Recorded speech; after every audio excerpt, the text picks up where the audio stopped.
America Ukraine पर रूस के हमले के खिलाफ एक संयुक्त मोर्चा बनाने की कोशिश कर रहा है।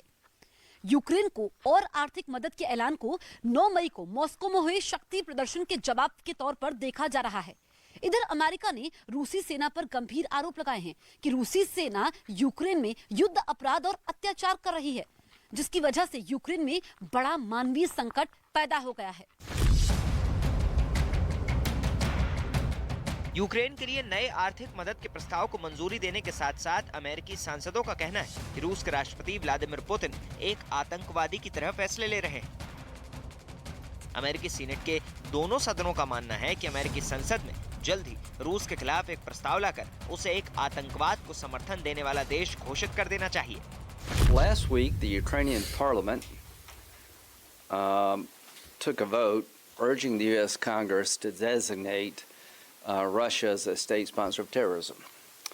So we heard their plea and we're answering their request.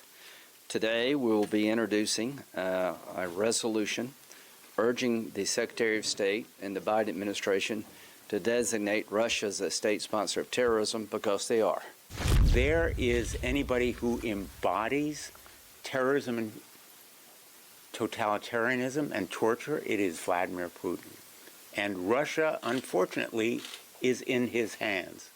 And so this resolution is absolutely appropriate, and it will put Russia outside the pale of civilized nations.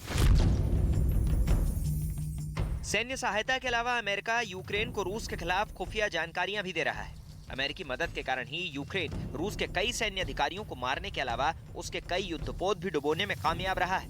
इतना ही नहीं, बाइडेन ने यूक्रेन का मनोबल बढ़ाने के लिए अपनी पत्नी जिल बाइडेन को भी यूक्रेन भेजा था। जंग के दौरान राष्ट्रपति जेलेंस्की ने यूरोप के देश माल्टा से भी अपील की। जेलेंस्की ने माल्टा से अमीर रूसियों को गोल्डन पासपोर्ट और उनको दिए गए दूसरे विशेषाधिकारों को निलंबित करने की मांग की है। Настав час зупинити чинні привілеї для громадян Росії, починаючи від паспортів з привілеями, так, золотих паспортів і закінчуючи подвійним громадянством. Не дозволяйте, будь ласка, використовувати себе. Не дозволяйте, будь ласка, використовувати свій острів. Перевіряйте, хто з росіян намагається сховатись, використовуючи саме вашу юрисдикцію і вашу землю.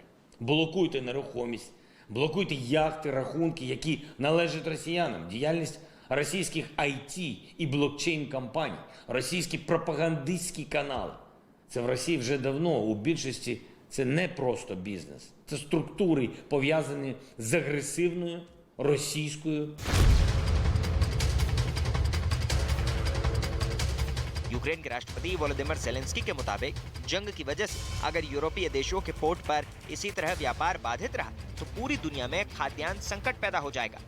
ज़ेलेंस्की के मुताबिक यूक्रेन के पोर्ट्स को रूस के चंगुल से छुड़वाने के लिए पूरी दुनिया को कोशिश करनी चाहिए। यूएन के मुताबिक रूस और यूक्रेन में जारी जंग की वजह से 2.5 करोड़ टन अनाज यूक्रेन में फंसा हुआ है। इंटरनेशनल ग्रेन काउंसिल के आंकड़ों के मुताबिक यूक्रेन मक्का के निर्यात में चौथे स्थान पर है और गेहूं के टॉप 6 निर्यातक देशों में शामिल है।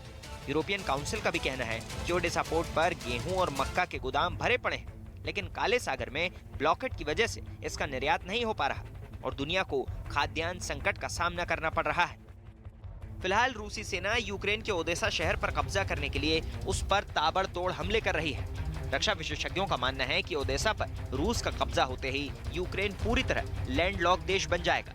मतलब यूक्रेन का समंदर से होने वाला सारा विदेशी व्यापार बिल्कुल ठप हो जाएगा। और इतना ही क्यों, ओडेसा पर रूस के कब्जे का मतलब होगा कि ब्लैक सी में कोई भी देश रूस के दबदबे को चुनौती नहीं दे पाएगा।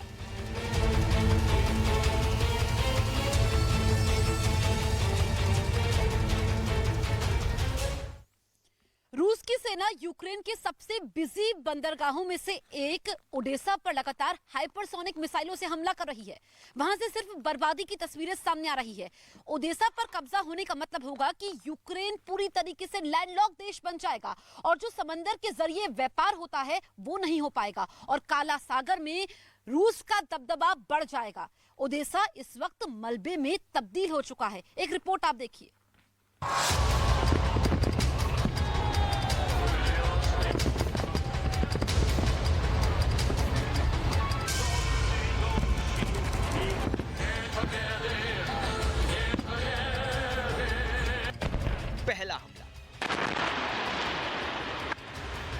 दूसरा हमला, तीसरा हमला,